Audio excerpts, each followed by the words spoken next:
আগে মানুষ গসিপ করতে কিভাবে জানেন? অমুকের বাড়ির কি হয়েছে, তমুকের বাড়ির মেয়ের কি হয়েছে, তমুকের বাড়ির ছেলের কি হয়েছে, এগুলো নিয়ে বিকালে মুড়ির আড্ডা বসতো। এখনও বসে, তবে এখন সেই জিনিসটা ডিজিটাল প্ল্যাটফর্মে হয়ে গেছে। আমার মন চাইছে অযাচিতভাবে একটা মানুষের লাইফে ইন্টারফেয়ার করে ফেললাম, কোনো একটা স্ট্যাটাস লিখে ফেললাম, মুহূর্তের মধ্যে সেই স্ট্যাটাস ভাইরাল। রিসেন্টলি এমন একটা ঘটনা ঘটেছে, খুবই জনপ্রিয় অভিনেতা অপূর্বর সাথে এবং তার এক্স ওয়াইফের সাথে।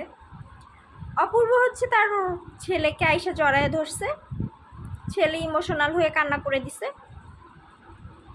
এইটা নিয়ে তার মাকে, অপূর্বকে কে যেন মন গড়া একটা স্ট্যাটাস দিয়ে দিয়েছে যে হচ্ছে তারা হচ্ছে ডিভোর্সের পরে বাচ্চাটাকে দাদির কাছে রাখছে।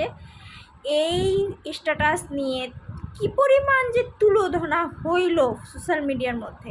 ভাই, না যায় না শুনে একটা মানুষের এত বড় একটা পার্সোনাল ইস্যু নিয়ে আপনারা ছেলেটার উপকার করতে যায় ছেলেটার জন্য যে সমবেদনাগুলো দেখাইছেন, এই সমবেদনায় কতটা ব্যথিত হয়েছে সে, আপনাদের কি কোনো আইডিয়া আছে? থাকবে কি করে? আপনাদের তো গসিপ করতে অনেক ভাল লাগে, যে কোনো টপিকে হইলেই হইল গসিপ করতে অনেক ভাল লাগে।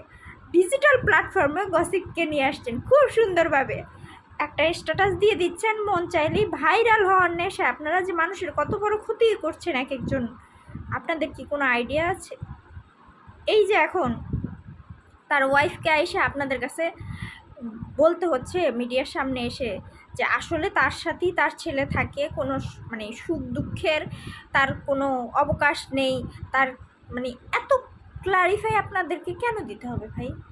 নিজের লাইফ নিয়ে নিজে ভালো থাকেন না, অন্যের লাইফে কী হয়েছে সেটা নিয়ে এত মাতামাতি কেন? তাও মিথ্যা গুজব ছড়ান।